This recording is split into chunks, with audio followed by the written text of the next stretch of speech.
All right, ladies and gentlemen. So the Pittsburgh Steelers don't even deserve us playing an intro the rest of the show because for some god apparent reason, Mike Tomlin cannot continue to sustain wins in December. You have myself here, Dynamite Dave. Chipper's back with us, ladies and gentlemen. Give him a nice round of applause. What's up, everybody? I'm sorry, is this the start of the show? Because we just had a really good discussion prior to the show starting. So I didn't know we were starting the show officially now. Yeah, we're starting the show officially. And we got our guy, Deez, joining us here. In the cloud of smoke, and that's what the last three games have been for the Pittsburgh Steelers. Deez, how you doing today? Good. I've got the hood on and everything, dressed like the Grim Reaper because this fucking team is dead. Hey, I'm not trying to say that I told you so, but I kind of told you so. Go ahead. Yeah, you did. And again, and you just agreed with me, like Chipper said, we had some good conversation off air. I don't think that this team wins another game the rest of the season. I mean, I see no hope. I see no light at the end of the tunnel with this team. What the hell is going on here, Deez, with this team? Your guess is as good as mine. I mean, we've seen Tomlin teams collapse multiple times. In fact, what they say, four times in the last 6 years, we've lost 3 in a row in December. I can't remember any time, though, where it got to the point where we have, without name calling, but names have been dropped, we're seeing a lot of finger pointing and inner blame. Of course, the rumors abound as far as who all that's directed at. We can speculate. I mean, it's pretty much confirmed one of them is Cam Sutton. And then there might even be some whispers of Minka in there trying to do too much, which I think for the last couple of weeks, that's probably the case as well. But I don't remember a team this like separated as far as, whose fault is it? Your fault, my fault. It's ridiculous. And I don't see a fix for it. Can it be fixed? Absolutely. But is it going to happen this year? I don't think so. I was just about to say that you're not fixing that this year. Not happening. Listen, No, I don't believe so. I mean, this is another unleash hell moment that is just going to fall on deaf ears. When we played the schedule game at the beginning of the season, we had us at around 9 or 10 wins to begin with. A couple of those games that we won early in the season, we didn't think that they were going to win. Like the Washington game, that was more or less a coin flip. Yeah. So we beat Washington. We thought we would beat. We assumed we would beat Denver at Denver. Okay, we did that. The first half of the season, we won 1 or 2 games that we probably shouldn't have won. And totally agree. But the first half of the season, we all agreed was an easy part of the schedule. And we all knew it going into these last few weeks of the season that this was going to be a bitch of a schedule because it's not only been playing three games in 11 days, but who we were playing. We're playing the Eagles, Ravens, and Kansas City. I'm not defending them. I'm just saying. I mean, it seems like you are defending. I'm not defending them. I'm just saying that we had an easy first half of the schedule. These last 3 games, the 3 defenses we played against were nothing compared to what we played in the first half of the season. Eagles' defense is phenomenal. Kansas City's defense is phenomenal. Baltimore got their defense got their shit together over the last few weeks. Okay, so they just exposed our offense for what it is. So you talk about defenses getting their shit together. Why isn't our shit together? Well, after 17 weeks, why isn't our shit together? I don't understand it. I heard we played. Chipper, I understand who we played, and I do believe we talked this schedule game that this Kansas City game was a very winnable game. We all talked about that. Correct. Because Kansas City's not the same. Well, we thought that they're not the same team that they were, but against Pittsburgh, they look like the same team, and Travis Kelce is still wide open because nobody's guarding him. I don't understand how, as a that's the biggest outrageous thing that comes from that game to me is, okay, if you want to lose the game, fine, lose the game. But lose it because you didn't cover Worthy, or lose it because you let Pacheco get out in space. You cannot lose it because you let possibly if not one of the greatest tight ends of all time is consistently wide open, like that there's just no excuse for that whatsoever. True. And Agreed. to Chipper's point, he is right. I mean, when we looked at the schedule preseason, honestly, for the first half, the only game I chalked up as a loss was the game where we all went, wait a minute, this team is something, and that's the Jets. But turns out the Jets are dog shit.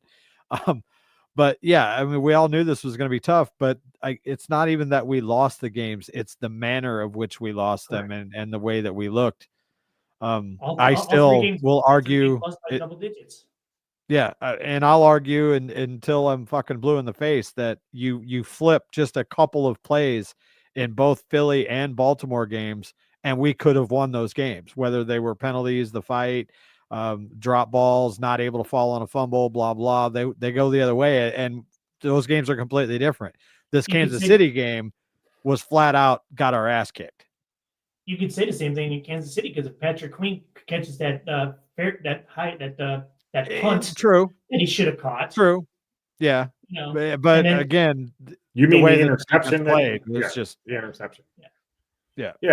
I mean, and if that punt return, if the ball doesn't bounce off the Kansas City player's back and roll back to the Kansas City player, we probably could have had that fumble. But well, we missed Ben Yeah. Skoranek, and that's who would have been on it because Skoranek wouldn't have looked around for the ball. He'd have jumped right on top of it. And you know, Dee's brought up a good point a couple weeks back about Skoranek, about how big of an impact he is on special teams, and we've seen it the last 2 games that he hasn't been with us. And you know, Pittsburgh needs to re-sign him.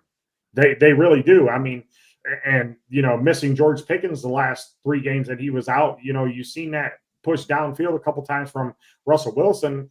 I don't understand why they didn't go back to him. Like, why are you throwing the ball into triple coverage to Pat Freiermuth?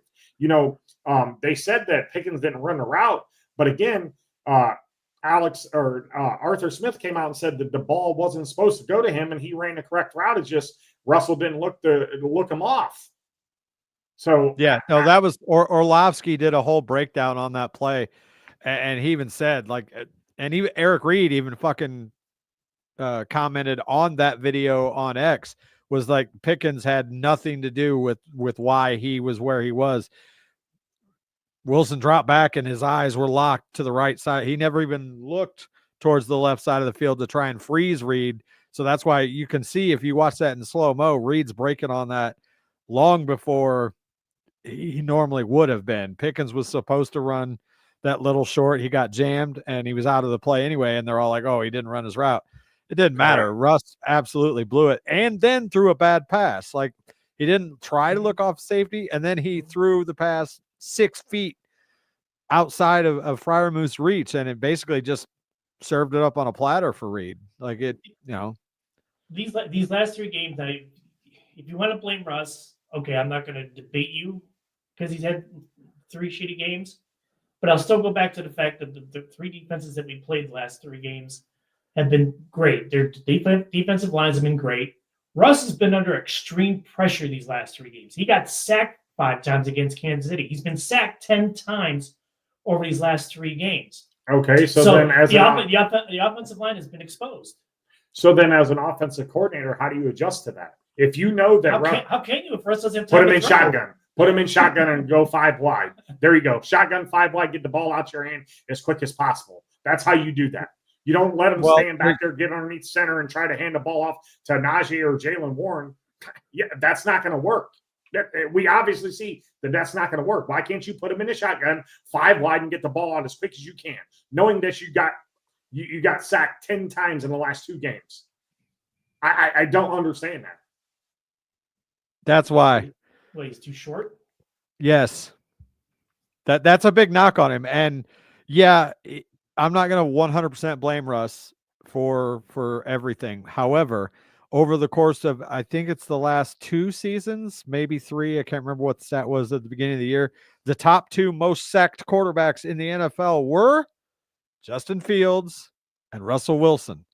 Russell Wilson creates a lot of his own sacks because of the way that he scrambles. He doesn't ever step up into the pocket. He always pulls what we like to call the picket, which is try and roll outside, and he ends up getting crushed if he doesn't get away.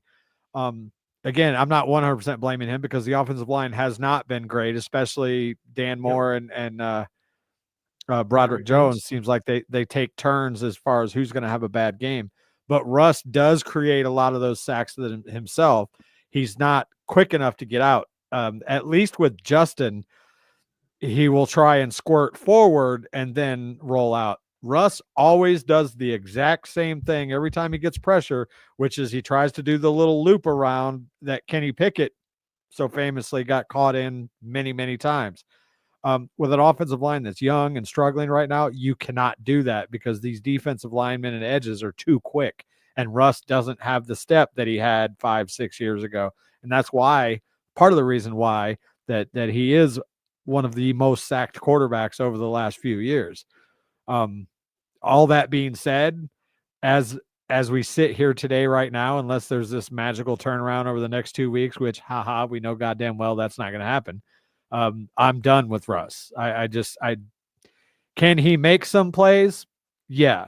But looking forward, do I see drastic improvement from him? No, I'm not, unless he brings the rumored number way down, i.e. no more than 20 to 25 million. I'm moving on. I said that before him struggling. That's what he needs to get. He's a 36-year-old quarterback that has minimal left in the gas tank, and he hasn't looked as good as he should be because he's older, and we can obviously tell now that why Denver got rid of him. He's being Russ of the old, or Russ of the Denver. That's why they got rid of him. Good thing that we're not paying him as much money. We got him on a $1.2 million contract. With that being said, though, Dees, are you okay if Tomlin made a switch to Justin Fields for this last game to see what he got? Maybe, and in the playoffs to see what he's got. You have Russell Wilson there if it doesn't work out in the playoff game. I mean, what's your thoughts on that? Because there's a lot of people that are calling for Russ to be pulled and Justin be put in. I wouldn't necessarily be opposed to it, just to kind of see what, if anything, Justin has learned. But I don't know. I mean, if at the end of the day, look, we're still trying to win a championship, right? I mean, whether we believe it's going to happen or not, that's the key here. I don't think that is going to be the best for this locker room right now. I think that's just going to cause more dissent and chaos. And would I like to see it? Yeah, I wouldn't mind seeing him out there to see, kind of what maybe he's learned, but I don't think that's the answer. Now, moving forward into next year, put a gun to my head right now, and I'm going to tell you I want Justin Fields to be my starting quarterback over Russ Wilson. Chipper, your thoughts? I find it interesting that a few weeks ago we were singing his praises because he threw for 300 some yards and putting up good numbers. And then over these last couple weeks, because the offensive line has sucked. Well, you're putting the full blame on the offensive line. He hasn't put up good numbers, and all of a sudden you guys are wanting to throw him off to the side. I'm the one that said that he wasn't worth the contract that you said that he was expecting to get, $33 to $38 million. I'm not saying. I'm talking about now. You're saying. And you're right. It's not his fault. Again, it is his fault.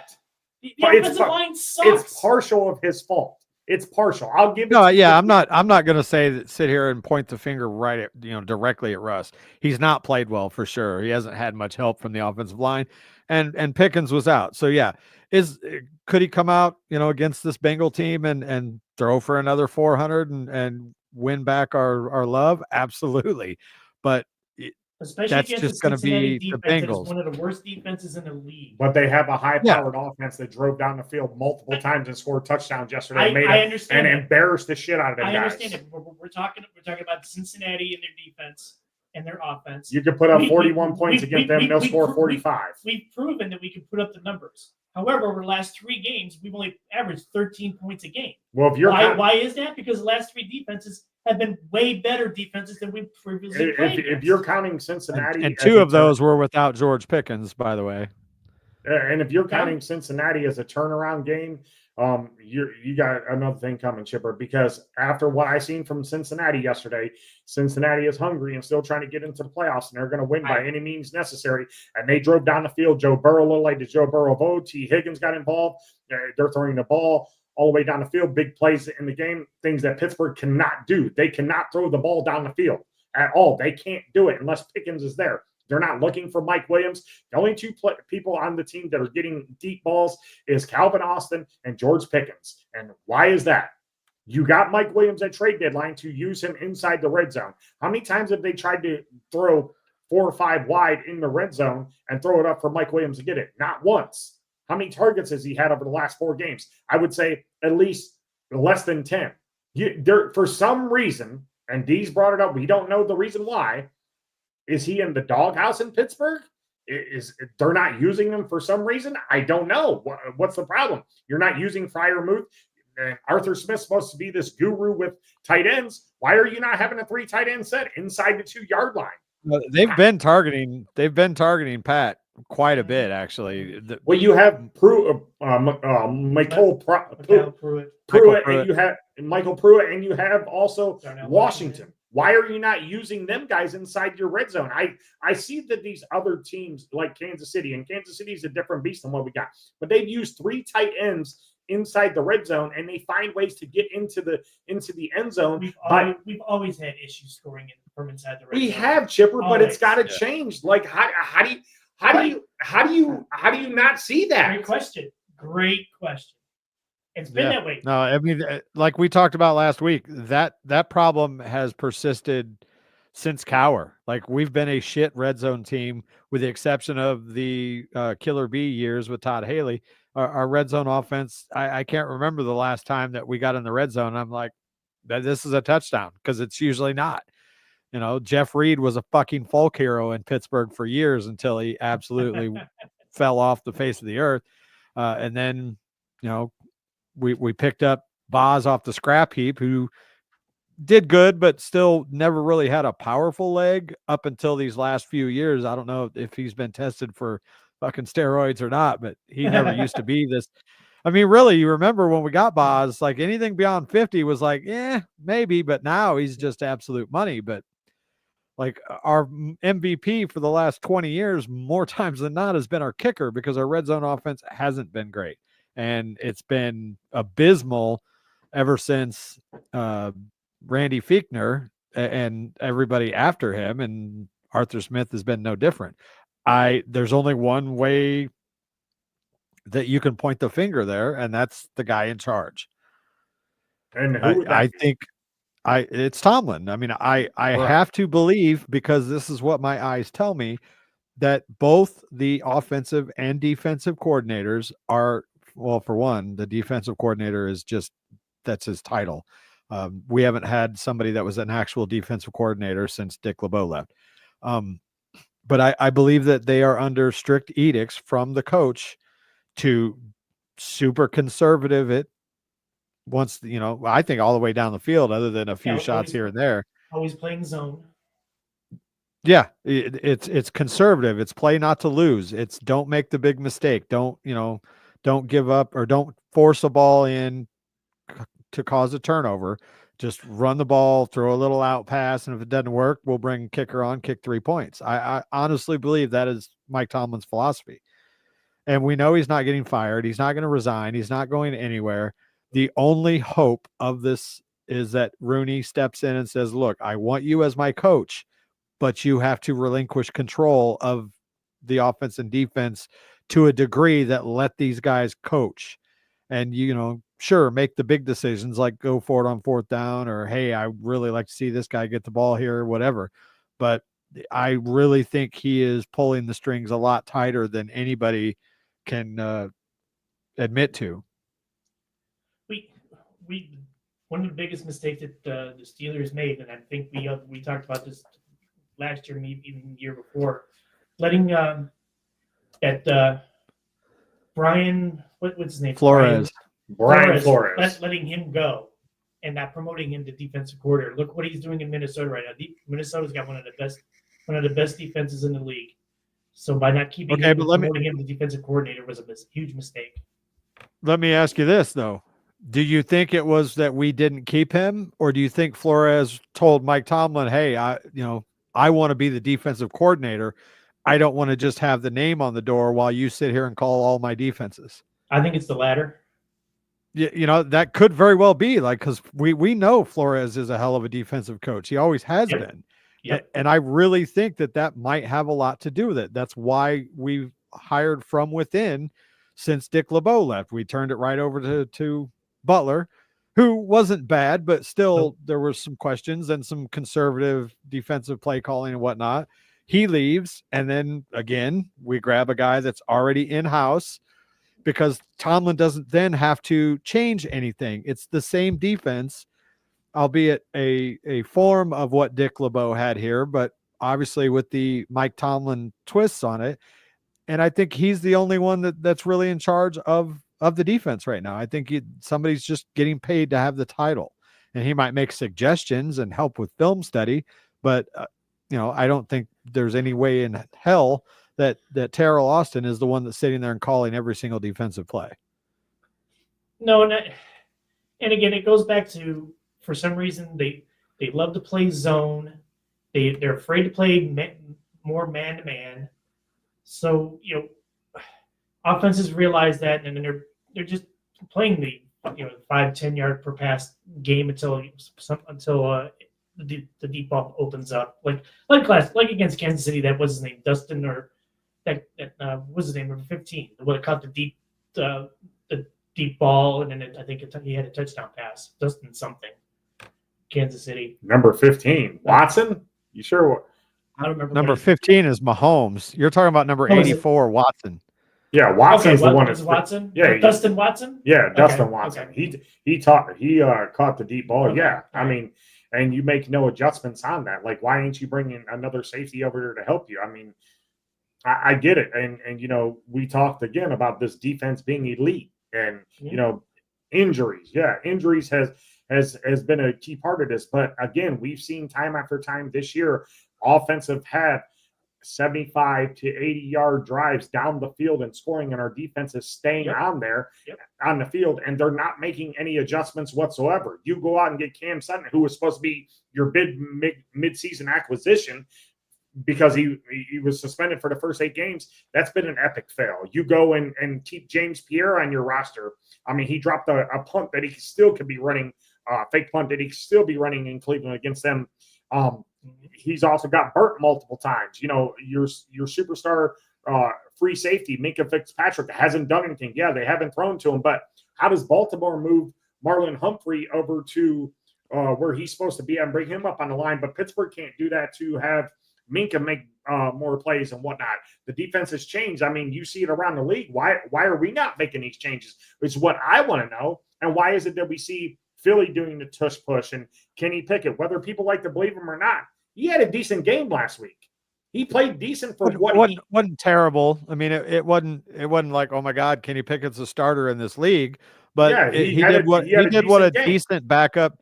Yeah, he did what a decent backup with that much talent around you does, which is just make enough plays to. And let's be honest, they should have won that game. They were a Dante Smith drop away from winning that game. I feel like they're going to get beat today, though. I don't know, just something in my gut says that they're going to focus so much on the only way they win today is Saquon. They just feed him nonstop. I don't know about Dallas's run defense, but he needs 260 to break the record. Yeah, 160 to eclipse 2,000. Yeah, but I think I picked the Cowboys just because that's how much I don't believe in Kenny Pickett, but we'll see. I don't care how many yards he rushes for. I just need him to score a touchdown. Well, Eric Dickerson agrees with you. He doesn't want him to break the record. He's pissed off about it. But anyway, these last few games, though, I mean, you're right. The defense has been getting their ass kicked. It's not just the last few. Philadelphia had what, 2? They had 1 10-minute drive at the end of the game that they killed us on, and they also had another long drive. Yeah, we had the ball for 5 minutes the entire second half of that game. And whose fault is that? And Kansas City did the same thing to us. Whose fault is that? Yeah, the defense. It's defensive coordinator. But it's not even like, look, yeah, it is mostly the defense's fault. But again, you cannot expect to play great, let alone elite defense when you're literally on the field every fucking Right. 2 minutes because your Right. offense can't get a Right. first down. And I don't care. And I agree I with don't you. care if you have the 1976 Steelers out there. If your offense cannot get a couple of first downs and give those defensive guys a blow, they're going to get wrecked. And I totally agree with you with that. I don't disagree. But again, getting back to the offense that leads the defense out onto the field, why are we punting the ball when you're down 16 on a 4th and 2 and you go for it earlier in the game when you're at a 4th and 1 and you hope to have them jump off sides? What Yeah. I mean, that's what I don't understand. You hope to have them jump off sides when it's a 6-point game, but you're down 2 touchdowns and you punt it on a 4th and 2. What sense does that make? Knowing that I your get defense, tired of the 4th and shorts where we just throw a jump ball. Like that's happened like 3 times this year, where it's 4th and less than 5, and you just absolutely uncork a 40-yard bomb. Like this past week, it was to Calvin Austin. Like, oh, if you're going to do that, fine. But don't throw it to the shortest guy you got. At that point, you're just admitting that you're hoping for a DPI. correct. And I've also had enough of seeing Cordell Patterson on 3rd and short or 4th and short. Yeah, look, I was excited. That shit just is not working anymore. The guy. I was excited when we signed Cordell Patterson because of the new kickoff rule and everything, but he is clearly not who he used to be. And the fact that they put him on the field with the offense when we have 2 healthy backs baffles me, especially on a critical 3rd down. I don't mind having him on the roster because he's not complete, He's ass at running back. And you could use him in a pinch if one of those other 2 guys go down. But as far as I'm concerned, if they're healthy, there is no reason for any other running back to be on the field not named Najee Harris or Jalen Warren. 100%. And 100%. And I mean, they drafted Dijon Edwards from Georgia, who they cut at the beginning of camp and whatnot, or at the beginning of the regular season. He was supposed to be one of the guys that they were trying to bring in to be a third back when Cordell Patterson, was injured at the beginning of the season with his ankle. You haven't even re-signed him, and then you go sign Shumklin or whatever his name is. That off and on, yeah, you sign that guy, and he's got a couple, snaps this year, and started a game for Pittsburgh and didn't get no carries when Justin was out there. I don't understand why you don't have another 3rd down back that is different than Najee and is different than Jalen Warren. I mean, you look at all the other good teams in the AFC, they got 3 or 4 running backs that you could stick out there and they can make an impact in the game. Again, I was happy about the Cordero Patterson signing, and he just hasn't lived up to what he was before. I mean, I don't know if it's the stagnant offense that Arthur Smith is running, but I still want to give Arthur Smith another year with this offense and get people in the proper position on the offensive line. But again, Chipper talks about how bad the offensive line is and Russ getting sacked. I don't put the 100% blame on just the offensive line. I mean, no. Russell and Arthur Smith. You have to call a game that suits your quarterback. Again, you see him getting sacked. You say he's too small. You're right. He's too small. But you could see the field better from a shotgun position 5 wide. Why are all these other quarterbacks doing that? Patrick Mahomes, again, is doing that. Kenny Pickett. They seen that. How many times was he under center last week? I would count 2 times when he was handing the ball off to Saquon, and then Saquon lined up in the backfield and he was watching the field. So you have to adjust during the game for what your game plan is and for what your opponent is. They're not doing that at all. They're not doing nothing like that. Russ is underneath center, does the same thing like you said. Dees goes out and does that stupid ass bootleg out, and then he's running the clock down to 3. He's running the clock down to 2 seconds before the game clock expires. Why? Like, get it out. I have an answer. I may have an answer to your why Russ is under center all the time. Why? Is it because of the play action? Because they run. Yeah, that's exactly it. Because I mean, a lot of these younger quarterbacks come into the league. Like Justin Fields never played under center in college, ever. That's why he struggles with the snaps when he's under center, and that's why they ran him a shotgun more times than not. Russ has been around. He came from a I formation, so he's used to being that. And that's a big part of it with the play action. You just get better play action with the under center fake handoff as opposed to the catch the shotgun and act like you're handing the guy the ball. It's just, I'm not saying run shotgun all the time, but maybe a little bit more mix. The other knock I have on Russ is he panics so much. And instead of looking for the open checkdowns, which I'm noticing are there, he just heaves it out of bounds, which great. You didn't take a sack there, but you also just wasted it down when you could have got the ball to Jalen or Muth or somebody, you know, in that 2, 3, 4 yard range that maybe turns it into something. I've seen that a lot more these last couple of weeks where, you know, that's great. We used to piss and moan about Ben hanging onto the ball and taking sacks. Whereas, is that any worse than just chucking it out of the bounds and you're still not making a play? Or even Kenny Pickett and Mitch Trubisky, you know, just throwing the ball down there and risking me more Mitch Trubisky than Pickett, because Pickett, you know, was a game manager. He didn't make that many mistakes, but Trubisky certainly took more chances and whatnot. But I think that's why they put him under center so much, because for the simple fact, we love running the ball on first down all the time. We absolutely love running the ball on first down all the time. So then when you run, and then when you run the ball so much, that's where your play action comes into play, and that's the idea. I won't even, like, Russ he hasn't been trash. He's had some bad plays and, you know, things like that. I'm not like totally anti-Russ. I just think that we've seen the best of what we're going to get out of Russ. And you bring him back next year, another year older, is he going to magically turn this around? I mean, he's playing no different than he played last year in Denver. Denver had 26 touchdowns, only 6 interceptions, 8 interceptions, something like that. Yeah. So he doesn't turn the ball over that much. Like these last couple of weeks, we've had a couple of bad turnovers. That's not the norm for him. I'm not, you know, worried that he's just going to turn into this interception machine, because he is usually smart enough with the football to not take those risks, which is why when he throws the deep ball, 9 times out of 10, if it's not caught by one of us, it's 5 yards overthrown. You know, he does, you know how to usually put the ball where it can't be picked. These last couple of weeks, not Russell Wilson football. Like, he's throwing some bad passes. Hopefully that's just, you know, the exception and not the new rule.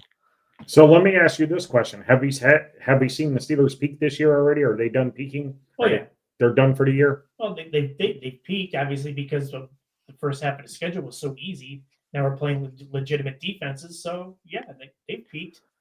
Now let's see what we can do against Cincinnati, who has, again, like I said, one of the worst defenses in the league. So we'll see what happens. I've got no reason to believe that you know, they didn't peak. Now, again, put on my rose-colored glasses. Can they get it back? Yeah, the talent is there. Whether you want to admit it or not, man for man, this team has enough talent to compete for a Super Bowl. But will they put it together on the field? Probably not, because we've heard this song before. It's there, though. I mean, I think that, could we add a couple more pieces that would make it even better? Certainly. Like a wide receiver. But right now, as this team sits, I think that when everything is clicking, which we haven't seen in several weeks, when everything is clicking, this team is talented enough to run with anybody in the NFL. But for some reason, they just find a way to crumble. Let me ask you guys this question, okay? And this was 2 things that were brought up on Twitter that I wanted to ask you guys. So why is it that the Steelers go and draft these talented wide receivers and they always have problems with them, then they go on and have stellar careers everywhere else? Answer that question real quick. Great question. Don't have an answer. So I'm sorry, say that one more time. Why is it that Pittsburgh drafts these good wide receivers out of college? Like when we got Pickens, we were excited. We had Antonio Brown. We had Chase Claypool, Holmes, Hines Ward, Anton Randall. We had all these big name wide receivers. And for some reason, Pittsburgh always has a big problem with wide receivers and getting in trouble, being divas, and then they leave here and they go on and win championships. Why is that? Well, I mean, I don't know why you threw Antoine Randall L's name in there because he never was a problem. Neither was Hines Ward. I think that we're seeing I'm it not saying that them lately. two were a problem. I'm saying we Okay. go drafted these wide receivers. They leave here. Antoine Randall left. He was the only one that went to Washington and came back and won a Super Bowl again with Pittsburgh. But anyway, I'm just using them as an example. I don't know. Like Martavis Bryant wasn't a locker room problem or anything like that. He just couldn't stop smoking weed when it was Okay. illegal. Antonio Brown. Antonio Brown, I think, just kind of got too into himself, and I commend Mike Tomlin for keeping his ego in check for as long as he did. Why he, you could argue that maybe Burfict just absolutely knocked the last screw loose, and then he became the problem that he became. Chase Claypool, I think, also now we're getting into this new generation of me. And I think he had too good of a rookie year and got too big of a head and decided that he was going to be a superstar. And when things didn't go his way, he started making some boneheaded mistakes. But I don't know. It is baffling. I agree that for some reason or another, we get some of these stud receivers that are off their rocker in one way or another. Well, you know what they all have in common, though? They were drafted by Mike Tomlin. Yeah. But I mean, and that was what I was going to get to. Like, it's a trend here with these wide receivers. We're drafting these wide receivers, and we're putting the blame, like these just did, all on the wide receivers. Oh, they got a big head. They got a big head. They didn't do this properly. You had a good rookie season or whatnot. Why are we not blaming the coach? Because that's where it starts at. It starts with coaching. Why are we not placing the blame on Mike Tomlin for that? That's what I want to know. You would think that 3 years in that Tomlin would have gotten his shit and Pickens would have gotten a clue and get his shit together, but apparently not. But whose problem is that? Is that George Pickens' fault or is that coaching's fault? Can it be both? It can be both. I mean, you obviously seen he's been with Pittsburgh for 3 years now, right? Mm-hmm. And every year he's been with Pittsburgh, he's had a mediocre quarterback, if not mediocre or less quarterback. Yeah. You put him with the team that's got like a Patrick Mahomes, a Josh Allen, Sam Darnold, any of them players, he's going to ball out.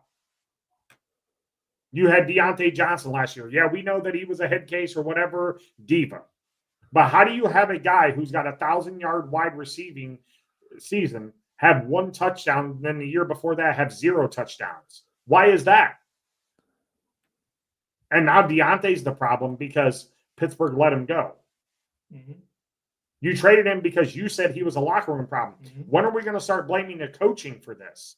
Like, why didn't you bring Hines Ward in or go get a veteran wide receiver who doesn't play games? You went out last year and got Allen Robinson. Okay, whip D. You go out this year and get Van Jefferson.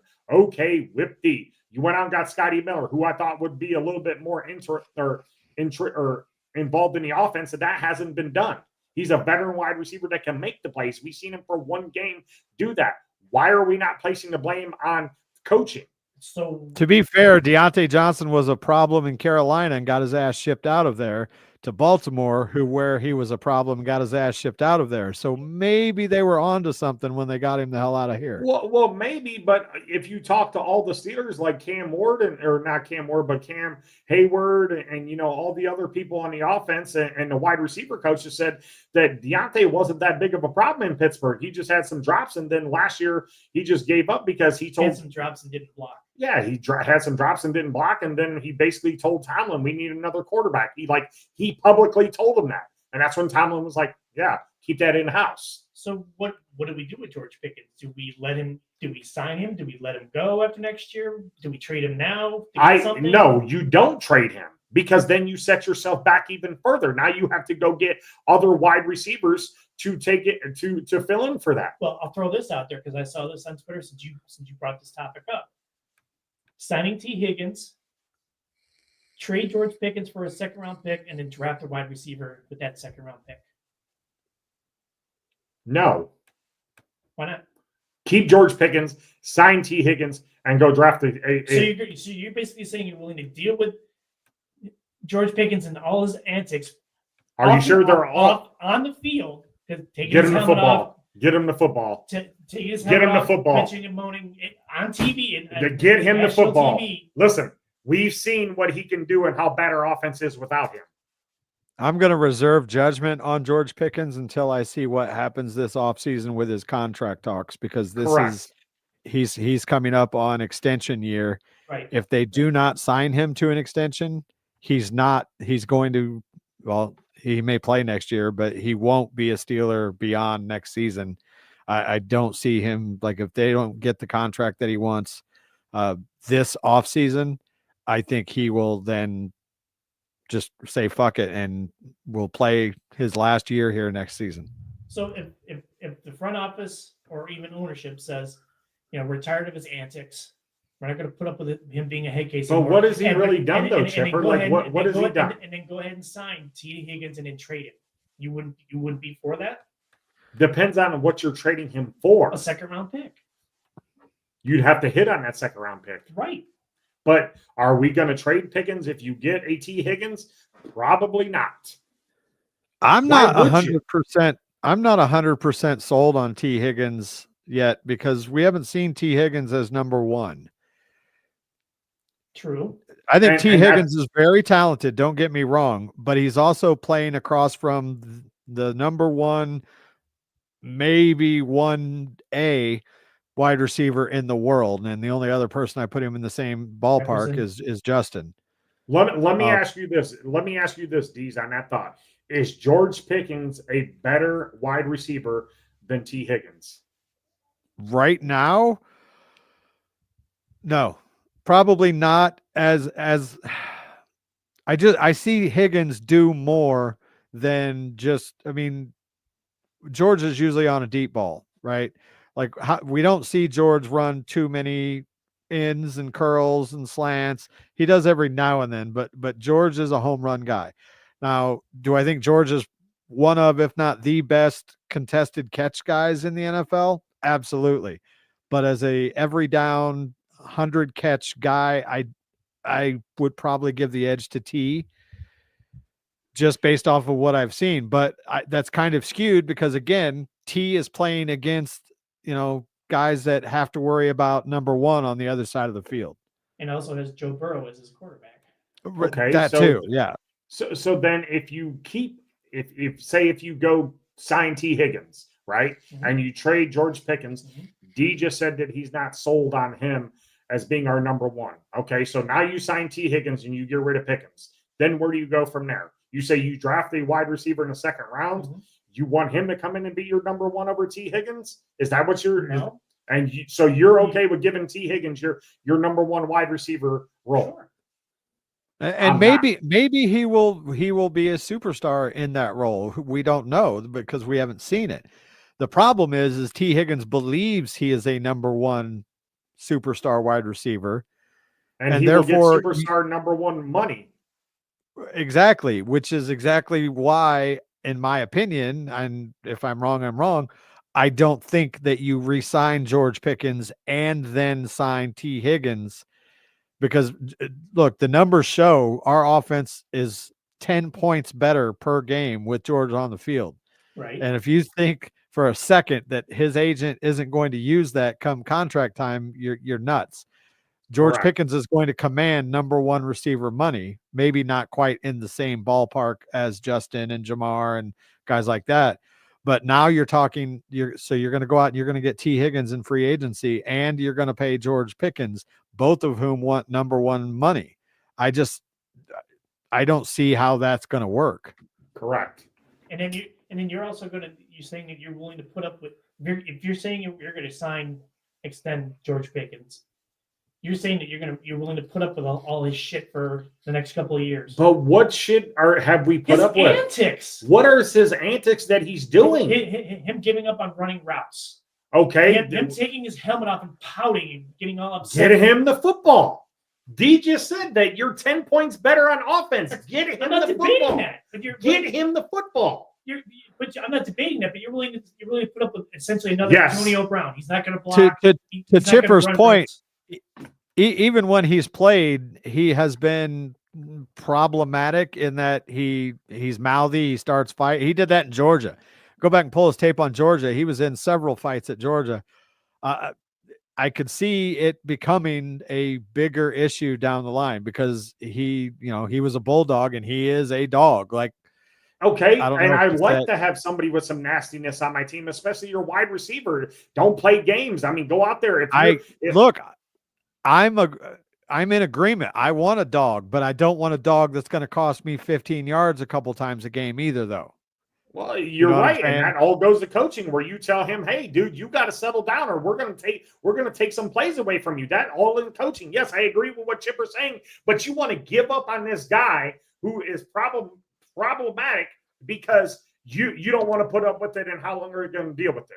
I'm not saying I want to give up on No, him. Chipper's saying, Yeah. you want to bring him back. Yes, he is talented. Let him go to Kansas City. Let him walk and go to Kansas City. I guarantee they go to Super Bowl. And then he wins a ring and puts it on his middle finger and says, "Fuck you, Pittsburgh." Or let him go to Detroit.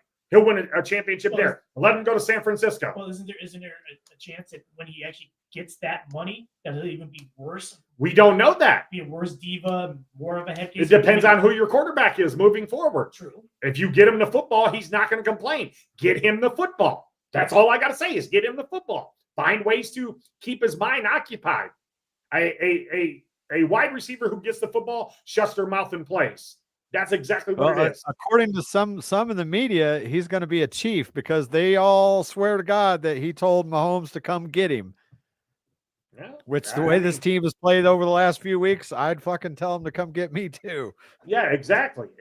But you want to give up on George Pickens, trade him for a second-round draft pick, take a chance on a second-round wide receiver, go sign T. Higgins. You're starting back at square one. You criticized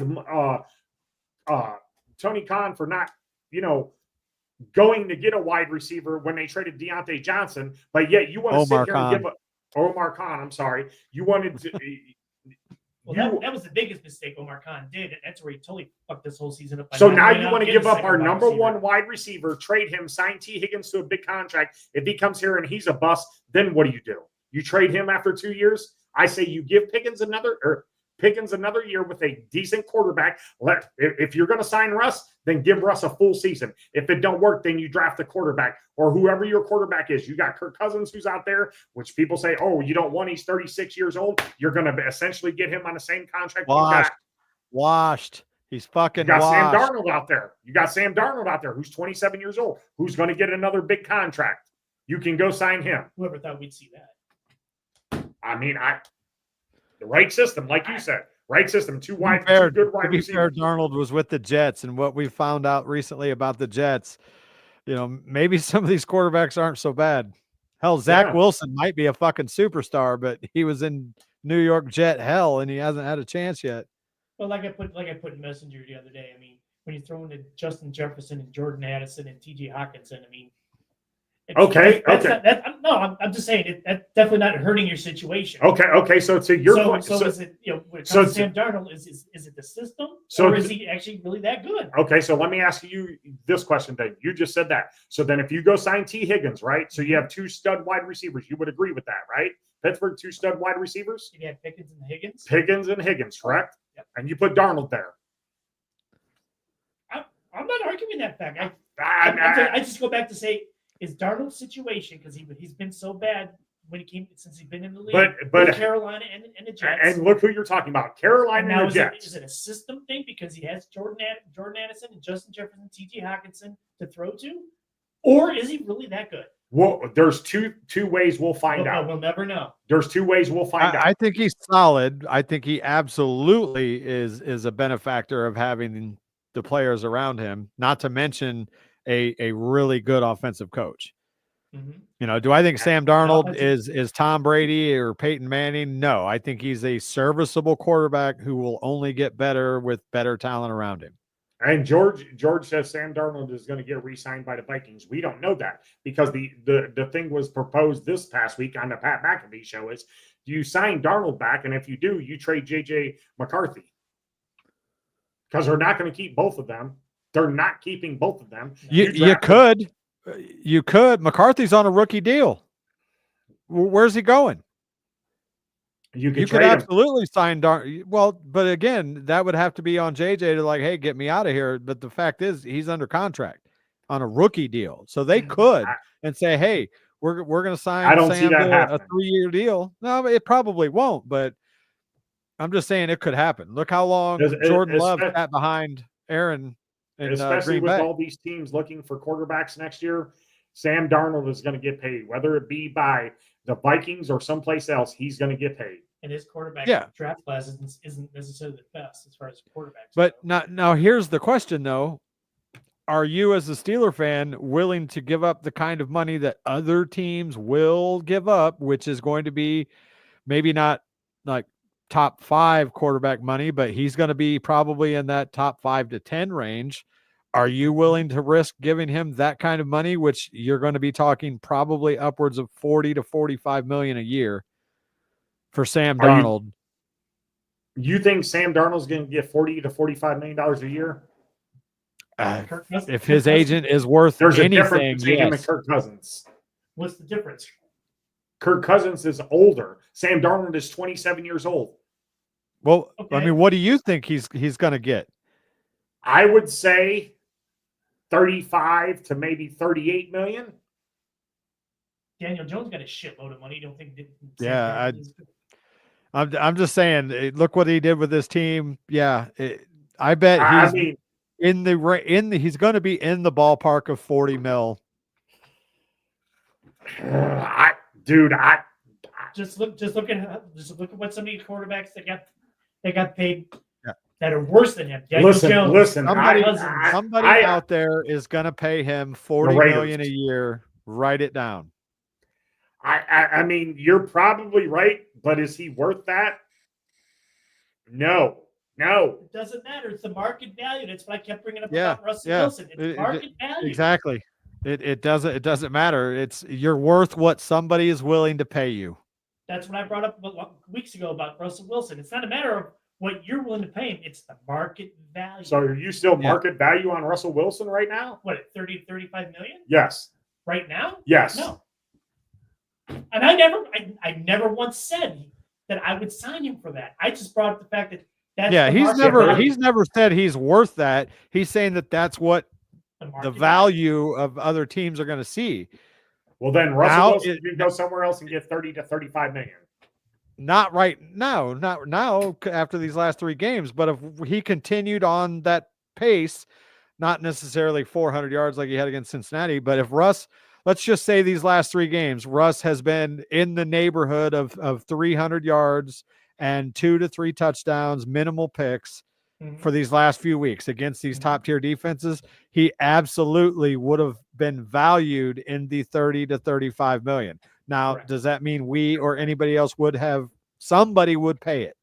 Somebody would pay it. Bottom line, end of story. Is our eyes telling us that he's worth that? No, but somebody out there will fucking pay him that kind of money. Not now, because he has not looked great. I don't think Darnold gets 40 to 45 million. I don't think so. Then you don't pay attention to the NFL because there are dumb owners out there who overpay. Right. You're right. He's probably going to get that, but I don't think that he's worth it. I don't think. Who gives a shit if he's worth it or not? That's not what we're saying. I'm not telling you that he's a $45 million quarterback. What I'm telling you is that somebody out there does think he's a $45 million quarterback because they have their choice. They can overpay for Sam Darnold, or they can overpay for some like a Kirk Cousins, or it's gonna happen. Yeah. Again, it's market value. It's not what you think he's worth. We'll see. We'll see this offseason. And like Dee says, some team will give Sam Darnold. Who's the number one free? Roughly $40 million. If the offseason started today, who's the number one free agent quarterback right now? I honestly don't even know who's available other than Sam Darnold. I'm 100% honest. I don't know. Not a clue. So you got Sam Darnold, Kirk Cousins will be because you got Sam Falcons will Darnold. let You him got go. your top 5 are Sam Darnold, Kirk Cousins, Deshaun, or not Watson, but Justin Fields, Russell Wilson, Mason Rudolph, Sam Bradford. He's a free agent at the end of this year. Who? Isn't Sam Who? Bradford a free agent? Sam Bradford. Or not Sam Bradford. What's his name from the Rams? Stafford. Matthew Stafford. He's a free agent at the end of the year. He's 35 years old. You going to take a chance on him? Is he a free agent? I didn't know. I Stafford thought was that they gonna be a said. free agent. I thought that they said he was that his contract. He might is up be. at- I'm just. It's possible. I think he stays in LA. I mean, I do too, but I don't know. You guys say that that's what the market value is. If that's the market value, then right. No I'm way. just telling you. Look, No way. Look at it like this, Dave. You're Sam Darnold. Okay, I'm the Steelers. I say, okay, we're going to give you $30 million a year. Chipper over there is the Raiders, and they're dumb, and they're saying, hey, we're going to give you $40 million a year. So what are you worth? You're worth the fucking $40 million because this guy says that you are. That's the way it works. Okay. Stafford is not a free agent until 2026. Okay. I mean, you can always be one of those rare breed of quarterbacks that say, okay, the Raiders are going to offer me $40 million. Steelers are going to offer me $35 million. But which situation is better for me to get that ring? You know, you could be that rare player. I prefer the better situation. I'm not saying that you guys are wrong. I'm just saying that there's, like D said, there's a dumb team out there that's going to pay him. Probably the Raiders. Right. And that's why I'm pointing out. I don't think he's going to. I personally don't think that he will get that. And George, I see your point there. I don't know that I would call Darnold a journeyman. He's only been on 2 other teams, but yeah, maybe a couple of these owners have seen what's gone down and maybe learned their lesson. But I'm telling you right now, there are some really stupid rich people out there, and that they're going to believe that this quarterback, whether it be Darnold or somebody else, is the answer to their football prayers. They're going to overpay. All right, so George says just Zach happened. Wilson, Trey Lance, Justin Fields, Mac Jones, Russell Wilson, Kyle Trask, Sam Ellinger are all free agents. You want any of them quarterbacks to get under center for the Steelers next year? Do you want any of those over Sam Darnold? No. Maybe Justin Fields. Okay. So Justin, I would. With that being said, and that's the true list of free agent quarterbacks. Any team will take a Sam Darnold over any of those quarterbacks. So Sam Darnold is sitting there saying, well, you know, all these guys, they've been backups and they're average players at best. Yeah, I think I am worth $40 million because I look at the numbers that I put up last year. Where is Zach Wilson at now? I forget. I can't even remember, to be honest with you. He's a backup. Is he in San Francisco? No. Yeah, I think no. I don't remember. Maybe it is San Francisco. I don't remember. I do think he's more out west. But if I'm Sam Darnold and I look at this list of free agents, all those quarterbacks right there are pretty much back. Denver. Okay, yeah. He's Bo Nix's. Yes, and he's right. He's with Denver. They're backup quarterbacks. You go to the Steelers or Vegas and say, all those guys are pretty much backup quarterbacks that haven't seen the field or whatever, or average quarterbacks at best. Look at the numbers that I just put up and took my team to a 15 or 13-4, 14-3 record, whatever it's going to be, to the playoffs, and look at the numbers I put up. Yeah, I think I'm worth $40 million compared to those guys. You want to pay those guys what do you want to pay them? Feel free. But there's a name not on that list that is probably going to be, and before we run out of time, I want to get you guys' feelings on this. Let's say we get a number 2 wide receiver and we make George Pickens happy and sign him. Roman Wilson's going to be coming back. A quarterback becomes a free agent. Russ and Justin want too much money, but there's a quarterback out there who has kind of a history with Mike Tomlin. Do you go after Aaron Rodgers? Hell no. No. Hell no. I just pulled up the list of quarterbacks. There's 31 quarterbacks that are free agents next year.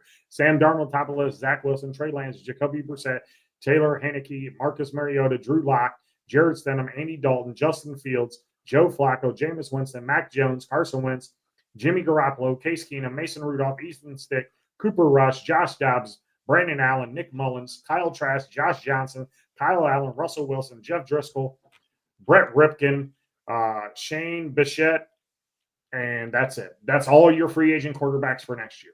So The amount of suck that just came out of your mouth is epic. So All right, last question. Go ahead.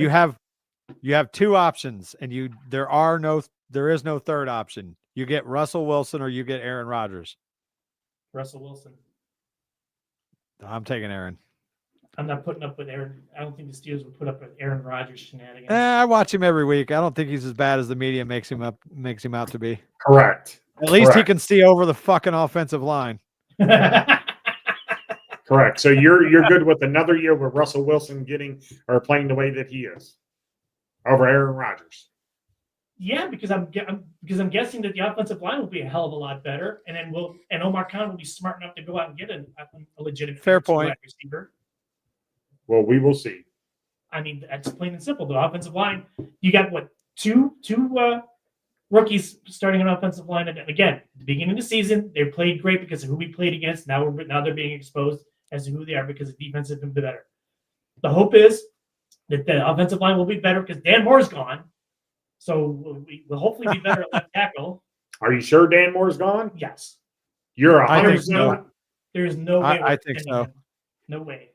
Yeah, he's a free agent, and they drafted Broderick in the fucking first round. Mm-hmm. He's not going to be on the bench next year at tackle when Troy comes back. The plan is let Dan go and move Broderick to his natural third or left tackle spot. There's no shot that they have plans for Dan Moore to be here next year as the starting left tackle. None. Your offensive line next year will be Broderick Jones, Isaac Seumalo, Mackenzie Faltano, and McKenzie. McCormick, sorry. McCormick. And then Zach Frazier. Zach Frazier. That's your offensive line next year. James Daniels will be cut to save cap money, and Dan Moore will not be re-signed for sure. That's 100% the plan. And hopefully the offensive line will be a hell of a lot better. So yeah, and Omar Khan will get his head out of his ass and get a legitimate number 2 wide receiver. I'll be so you're saying that your number 2 wide receiver comes through the draft? Is that what you're saying? I'm not saying that. We just need a legitimate number 2 wide receiver. I don't care if it's free agency. It might be Roman Wilson. Like that's the greatest mystery of this season is what the fuck happened to this Roman Wilson kid. He's this year's Corey Trice. He's this year's Corey Trice. Yeah. What happened to your boy Chipper Holcomb? Where's he been at? Cole Holcomb? Yeah. He's been hurt. I mean, it takes him this long to come back. His window hasn't even been opened yet. Yeah. To be fair, his knee got bent in a way that science is not meant to let it bend. Kind of like Tank Dell. All right, so we'll get to our picks real quick. Chipper, you got them? I told you I have them in Messenger, and that's it. I didn't get the chance to put them in the spreadsheet for each game. Come on, Chipper. So no, I mean, if you want to go through everybody's picks as they send them to us, fine. I just don't have them per game. Yeah, I'm not doing that. Yeah. All right, guys. We appreciate you guys for joining us here on Steel City Renegades. Richard Cranium over there. Dees, thank you for joining us. Have a happy new year. We will do a show next Sunday. Hopefully we can talk about a Steelers win, maybe, but I don't think they're going to win again this year. Season's over. Throw in the fucking terrible towel. We're done. So optimistic you are. Dude, listen. Okay, real quick. You missed it last week. He said we're not going to win another game, and then at the end of the show, he fucking picked us to win. I did. Shh, don't tell nobody. Hey, so real quick, Justin Fields under center next week, or Russell Wilson to give Russell Wilson another week to rest? It's going to be Russ. Like, no question. It's going to be a meaningful game because we're either going to have the 5th seed or 6th seed. Do we play at Baltimore or do we play at Houston? That's what's going to. Who do you want to see in the playoffs? Give me Houston all day. Houston all day. Yeah. I got you. All right. So for Chipper, for D's. Happy New Year's, D's. For the Dynamo. Thanks, bro. You guys too. We're out until next Sunday. Have a good week and Happy New Year to you.